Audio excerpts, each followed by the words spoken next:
여러분 만나서 반갑습니다. 그리고 고맙습니다. 이신건 TV의 이신건입니다. 신학진단 전가이론에 대한 패러디, 전가이론 혹은 전가교리라고도 합니다.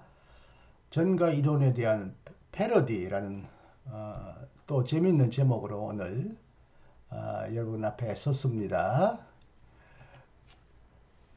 전가 이론 하면 주로 개혁주의 전가 교리를 떠올리게 되는데요. 얼마 전에 신호섭 목사 그리고 교수 그리고 옆에 있는 이병훈 이분도 목사요 교수이신 것 같은데 이분들이 개혁주의 전가 교리를 주장하고 이렇게 책을 쓰기 시작했습니다. 그러니까 바른 믿음이라는 홈페이지를 운영하고 있는 미국의 정이철 목사가 이 두 분을 아주 맹렬하게 공격하면서 자신의 이론에 또 중요한 우군으로서 총신대 전 서철원 교수를 또 우군으로 삼아서 능동적 순종교리는 청교도들이 주장하던 교리였고 복음과 무관한 이단적인 교리다라고 맹공을 하면서 특히 이 보수적인 합동교단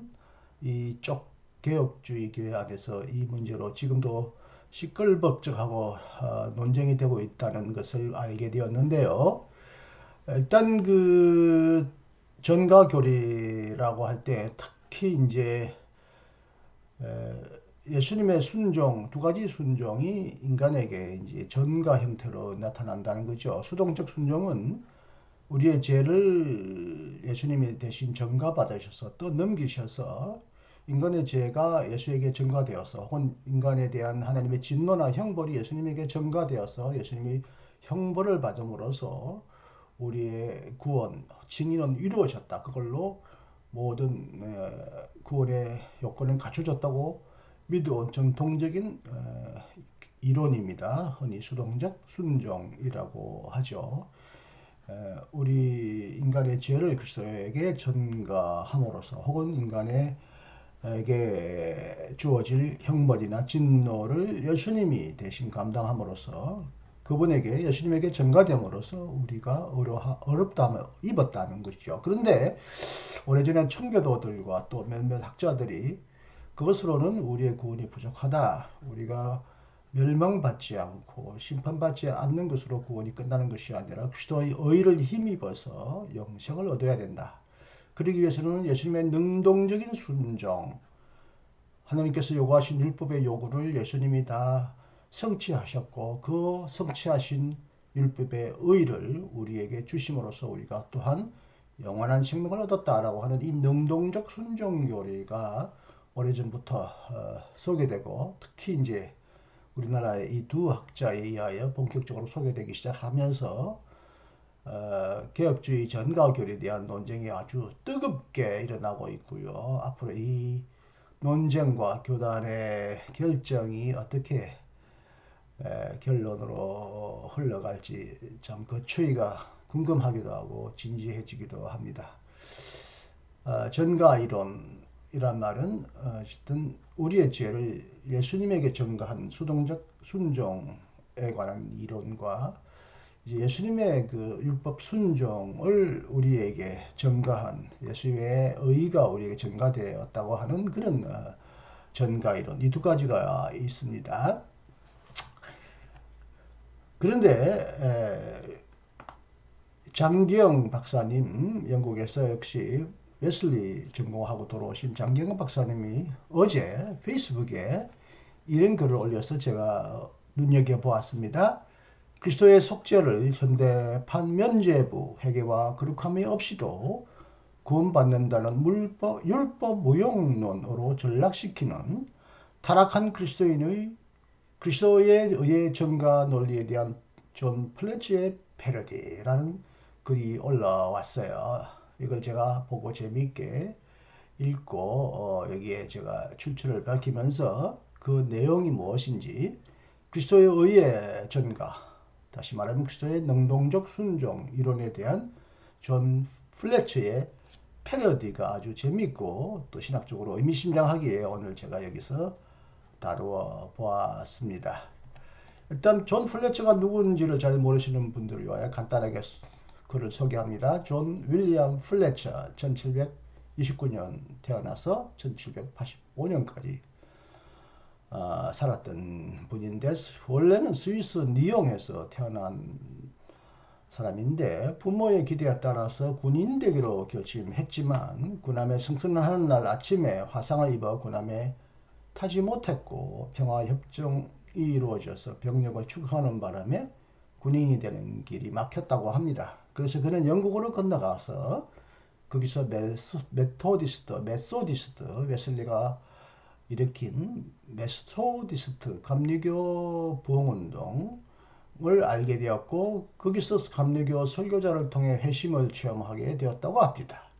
결국 그는 성공의 목사로 임직을 받아서 25년간 메들리 교구의 목사로 섬겼다고 하고요. 존 웨슬리는 플래처를 자신의 충성스러운 동력자로 높이 평가했다고 합니다. 존 윌리엄 플래처입니다. 자, 그분이 이 그리스도의 능동적 순종, 그리스도의 의의 전가를 어떻게 패러디했는지 한번 읽어보기로 하겠습니다. 한 점 흠없는 당신의 의의 옷을 우리의 각자에게 꼭 맞는 예복으로 만들어 전가를 통해 우리에게 입혀주심으로 우리의 벌거슴이 영광스럽게 가려지게 하소서. 주님, 당신의 전가된 의만이 당신의 율법과 복음이 요구하는 모든 것을 충족할 수 있습니다. 이거는 이제 문장 액면 그대로 들어보시면 안 되고요. 이걸 비꼬고 있는 것이에요. 지금 역설적으로 비꼬는 문장입니다. 우리는 감히 금식하지 않습니다. 만약 그랬다면 우리는 율법주의와 교황주의자로 불렸을 것입니다. 오직 당신께서 광야에서 40일 동안 금식하시고 그 후로도 언제나 금욕하신 것이 우리에게 전가되면 그것이 10배나 우리를 어렵게 하기에 충분한 자기 부인이 될 것입니다. 우리는 감히 자기 십자가를 지지 않습니다. 주님께서 자기 십자가를 지시고 그 무거움에 기절하셨던 일을 우리에게 전가해 주소서. 우리는 살기 위해 몸에 행실을 죽이지 않습니다. 사람들은 그런 방법으로 생명을 얻기 위해 노력해 왔습니다.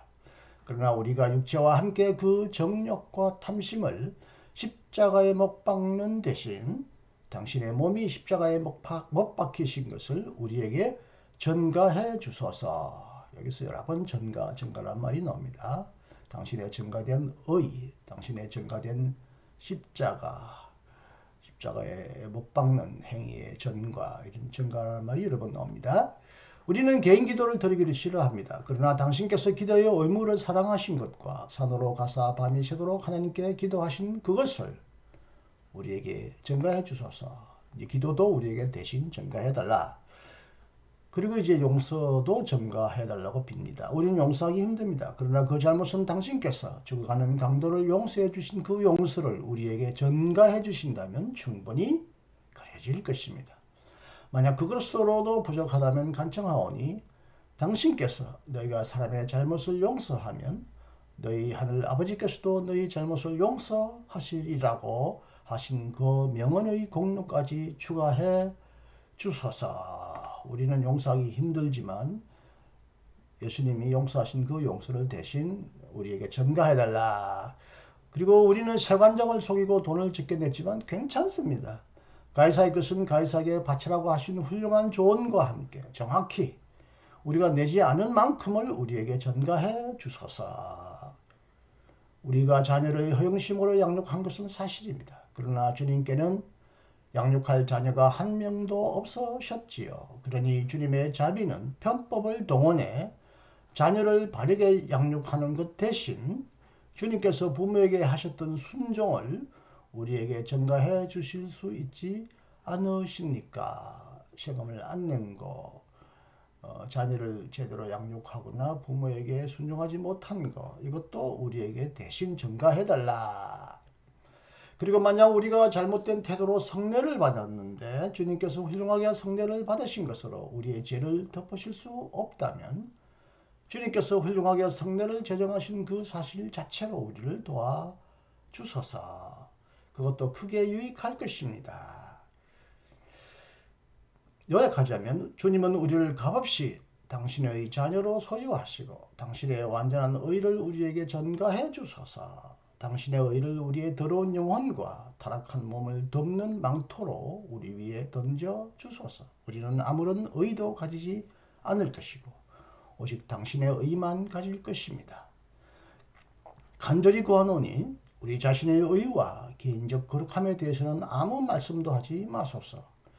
그런 것들은 더러운 누더기이기 때문에 주님의 순결함은 그런 것을 천국으로 가져가실 수 없습니다. 그러니 그런 것 없이 우리를 받아주소서.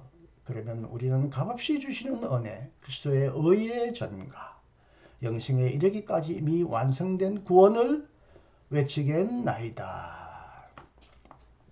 아주 비꼬고 거꾸로 말하면서 우리가 하지 못한 모든 것을 주님이 대신 다 하셨고 하실 수 있으니 그걸 다 우리에게 그냥 공짜로 전가해 달라는 것입니다. 이렇게 적극적, 능동적 순종 이론, 예수님의 의의 전가 교리를 존 플래처는 이렇게 아주 재미있게 통렬하게 꼬집었다는 것을 이번에 알게 되었습니다. 그런데 저는 이제 이 그리스도의 능동적 순종만이 아니라 우리가 전통적으로 믿어온 그리스도의 수동적 순종, 이제는 그리스도의 의가 인간에게 전가되는 것이 아니라 인간의 죄가 혹은 인간에게 돌아갈 하나님의 진노와 형벌을 그리스도에게 전가함으로써 우리는 심판으로부터 형벌로부터 구원받았다, 어렵게 되었다라고 하는 이 인간의 죄의 전가, 이 이론에 대한 패러디를 이 플래치의 문장에 거의 맞추어서 한번 해보려고 합니다. 저는 얼마 전에 이 유튜브의 신학진단이라는 코너에 역시 이 전가 교리 논쟁의 핵심이 무엇인지 잘 다루고 결론적으로 제가 주장했던 내용은 그리스도의 의가 우리에게 전가된다. 우리는 어떤 순종과 행함이 없이도 그냥 저절로 그리스도의 의가 우리에게 전가된다고 하는 이 전가 교리에 대한 비판을 저도 역시 동의하면서, 그럼에도 불구하고 수동적인 의, 예수가 우리의 인간의 죄를 뒤집어 씌우셨다, 대신 지고 죽으셨다, 그러므로 우리는 어렵게 되었다고 하는 이런 예수님의 형벌 대속설, 이것도 신학적으로 문제가 심각하다라는 내용을 이 신학진단 전가교리 논쟁에서 제가 소개한 적이 있는데요. 이제는 여러분이 마음이 불편하거나 전통적인 교리에 심하게 충돌된다고 여길지라도 저는 이제 한번 이 그리스도의 수동적 순종의 이론도 얼마나 문제가 많은 것인지 한번 패러디로 다시 여러분 앞에 저의 견해를 소개해 드리겠습니다. 한 점 흠없는 어린 양이신 당신의 피로 우리의 죄를 씻어 주소서. 오직 당신의 순결한 피만이 조상으로부터 물려받은 원죄와 과거와 현재와 미래의 죄까지 말끔히 씻을 수 있습니다. 우리는 감히 스스로 어렵다고 자처하지 않습니다. 만약 그랬다면 우리는 바리새인과 율법주의자로 불렸을 것입니다. 오직 당신께서 골고다 십자가에서 하나님의 진노를 대신 감당하신 그 공로가 우리에게 전가되면 그것이 우리를 어렵게 하기에 충분한 수단이 될 것입니다. 우리는 감히 우리의 십자가를 지고 주님을 따르지 않습니다. 우리는 오직 주님의 십자가만을 매일 바라보고 찬양할 뿐이며 감히 주님을 따라서 우리의 십자가를 지려고 노력하지 않습니다. 사람들은 그런 방법으로 어려움과 구원을 획득하려고 노력해 왔습니다. 그러나 감히 주님의 명령을 따라서 좁고 험한 고난의 길을 가는 대신 당신이 홀로 흘리신 보혈의 공로만으로 만족하오니 우리에게는 우리의 십자가를 제발 지우시지 마소서. 우리는 죄악과 싸우기를 싫어합니다. 연약한 우리는 감히 죄를 이길 수 없고 죄의 세력도 결코 극복할 수 없으니 오직 우리의 죄를 씻기 위해 당신이 흘리신 피에 공로만으로 만족하게 하소서. 우리는 늘 죄를 짓지 않을 수 없습니다. 그러나 당신께서 십자가에 흘리신 보혈로 우리의 죄는 충분히 씻겨질 것입니다.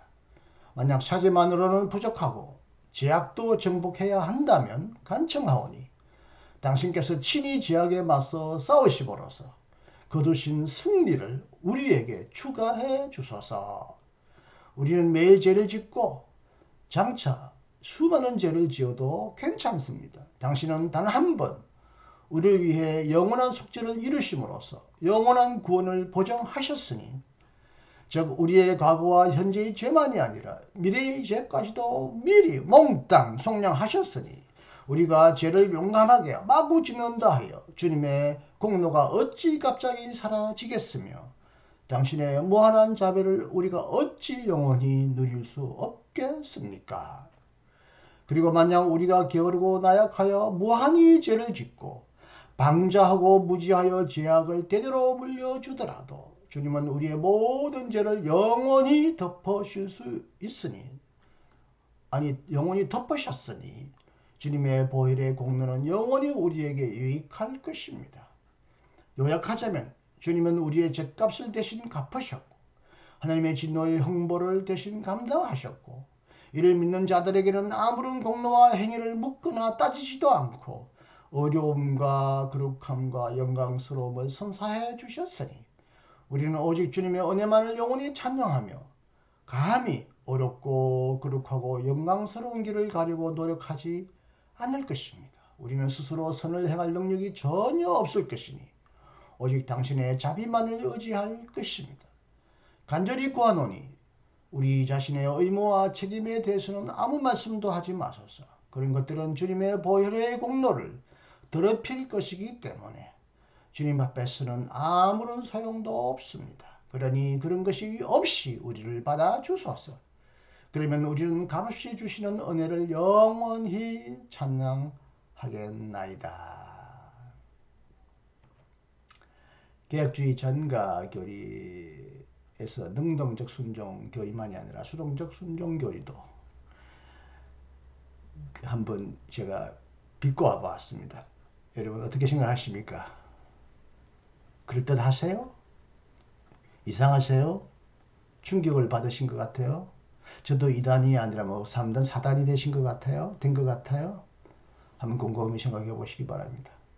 이런 전가교리, 이중적인 전가교리는 예수님에게는 거의 전혀 나타나지 않고요. 예수님 이후에 여러 바울 서신이나 여러 다른 저자들의 기록에 가끔 또 자주 나오기는 하는데 이게 얼마나 심각한 문제점이 있는지, 능동적인 순종 교리를 플래치가 비꼬았듯이 저는 이제 수동적인 순종 교리도 좀 비꼬아서 이제는 이런 식의 예수 십자가 죽음 이해를 버리고 예수님의 십자가를 더 온전하게 이해하고 실천하자고 여러분에게 감히 제안하고 싶습니다. 제 이 주장이 충분히 이해가 되지 않는다면 제 유튜브에서 예수의 십자가의 죽음에 관한 여러 동영상, 방금 소개한 전가교리에 관한 이 동영상도 보시고 고민해 보시기를 진심으로 여러분에게 추천해 드립니다. 부족한 제 방송을 끝까지 경청해 주셔서 대단히 감사합니다.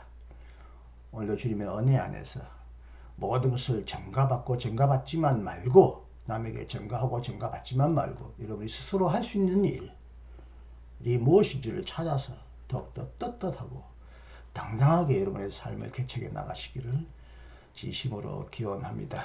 여러분 안녕히 계십시오. 감사합니다. 이신근이었습니다.